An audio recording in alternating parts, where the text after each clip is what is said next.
Unit 15 P1, and I'm going to talk about all body composition and everything like that. But first of all, I'm going to start off with strength, and basically strength is where your muscles are able to put a maximum amount of force and push it against a resistance, so like a weight or like a wall or whatever. And basically, the bigger your muscles are, the more strength you can put out, and the way you can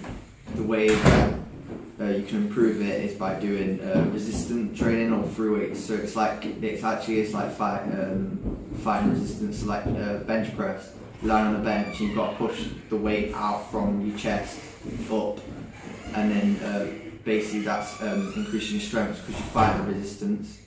The way you can test your strength is, and there's a number of tests. There's the deadlift test, and that's just you warm at max. You have to lift it and see how much you can lift. And then another one is the 3-minute push-up test. So you have 3 minutes to do as many push-ups as you can. And then another one is hand grip test. So all that is just like a hand grip monitor kind of thing, and you grip it as hard as you can, like make a fist with it in between your hands, and it will measure out how strong it is. Now this one is a test, but some people don't see it as a strength test because it's just the strength in the flexion of the hand and the wrist, not as like a general all body strength. So the next one is aerobic endurance, and that's basically when your CV and respiratory system is becomes more efficient and works better to be able to get CV, like oxygen into your body, and to be able to pump it around your body to get it to the muscles in order for it to work. Now the way you can improve this is by doing CV training, so like long distance running and regular exercise, and doing it for a long period of time at like medium to low intensity. The way you can test it is by doing tests like the 12-minute Cooper run. So you have 12 minutes and it's 100 meters, and you've got to keep running around the 100 meter like track kind of thing, and then each like time you go around it, it counts as like thing. So how you measure it is the distance as well. So like the further the distance, the better your cardiovascular system is. So another one is muscular endurance. Now this is how long your muscles can contain, do constant work for a long period of time at a certain amount of intensity, like a constant, so they don't tire or weaken, so they're working at that constant rate. So basically the way you can improve this is again by doing strength training, but instead of doing high weights, low reps, you'll do low weights, high reps. So you're still working on your muscles, but you're working on how long they can work on.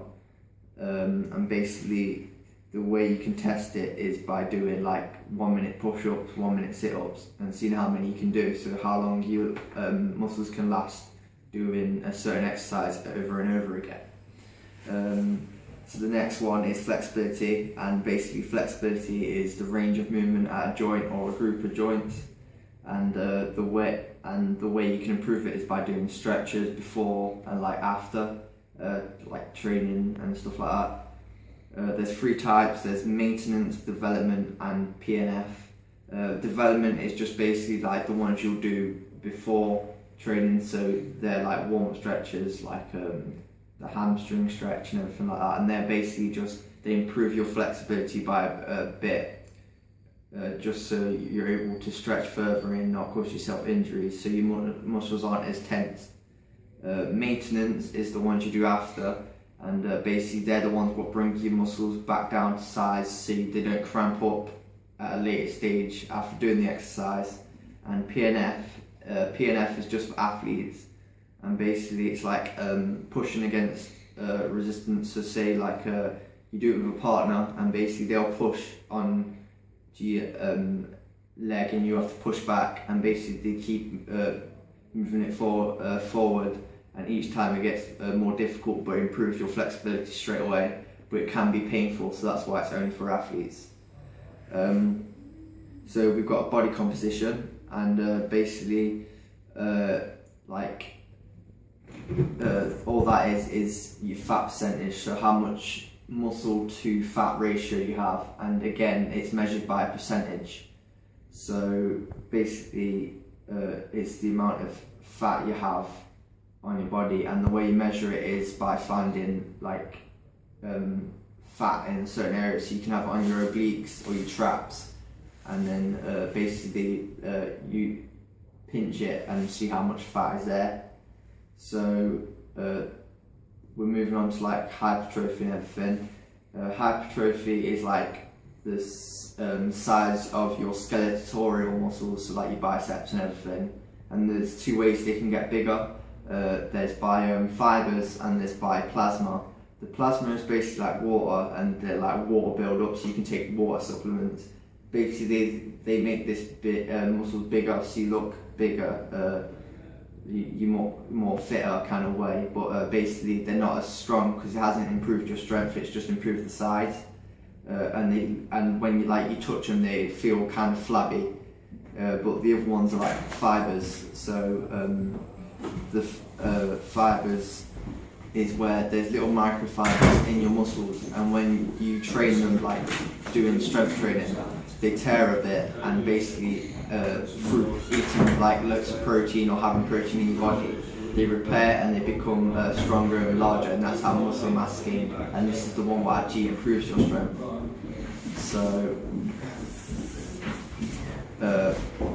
yeah, basically we have increased muscle tone, and this is basically when like you have muscle more than like fat, so it's like the shape of your body. So the more muscle you have, like will shape your body, so your arms will become bigger and everything like that. By like increasing muscle tone by doing strength training, again making them fibers stronger, you can basically like lose weight by doing the exercise as well, and that just puts you in that shape. So another one is decreasing heart rate, and basically all this is when the CV system, like your respiratory system and stuff like that, work together and become more efficient. A benefit of that, because of over time doing exercise, is your heart rate decreases, and this is where you need less beats per minute to get blood around your body. So your heart has become more efficient and is able to get more blood around your body by working less. And the way you prove that is by CV work, like long distance running and working over and over again every day. The last one is increased stroke volume, and this is when like basically the heart gets bigger and stronger as a muscle, because the heart is a muscle, and then basically it's where it is able to pump larger amounts of blood in one pump around your body to get it to get oxygen to your muscles, to basically for them to order to work. And again, this is improved by CV work, so like long distance running, regular exercise. Now we came onto the FIT principle, and the FIT principle stands for frequency, intensity, time and type.